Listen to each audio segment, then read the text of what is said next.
Une femme vivait heureuse avec son mari. Tout allait bien, jusqu'au jour où l'homme changea. Il rentrait ivre, parfois ne rentrait même plus, et leur couple sombrait peu à peu. La femme, inquiète, alla voir sa mère. « Maman, mon mari devient vraiment bizarre. Mais il a beaucoup d'argent. Je ne peux pas laisser les choses comme ça, sinon une autre femme prendra ma place. » La mère répondit. « Alors, que comptes-tu faire ? » « Je vais l'empoisonner, répondit la femme. La mère sourit, entrant à la maison et lui donna une poudre en disant « Mets ça dans son repas, il va mourir dans 30 jours. Mais ce que je te dirai, sois douce envers lui, obéissante et aimante, surtout n'oublie pas la soumission.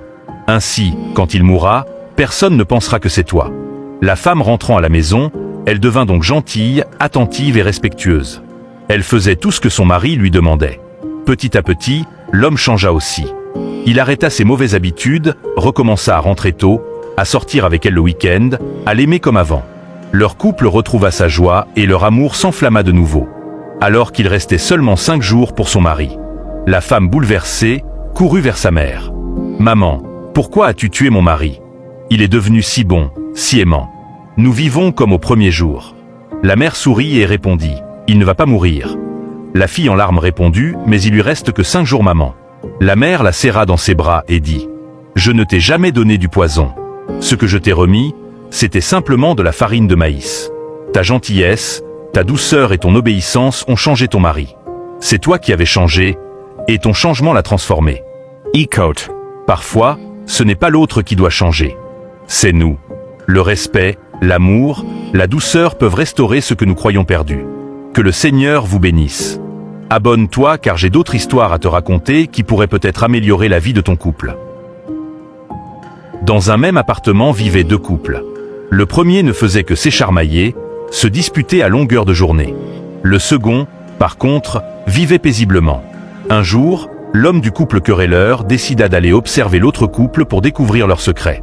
Ils étaient ensemble en train de jouer.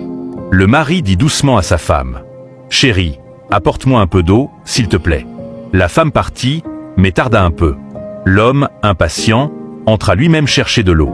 À la porte, ils se croisèrent et le verre tomba, se brisa. « Oh chérie, excuse-moi, c'est de ma faute. » Dit le mari. « Non, mon amour, c'est de ma faute, » répondit la femme. « Je t'avais demandé de l'eau, mais j'étais impatient. »« Non, non, c'est de ma faute.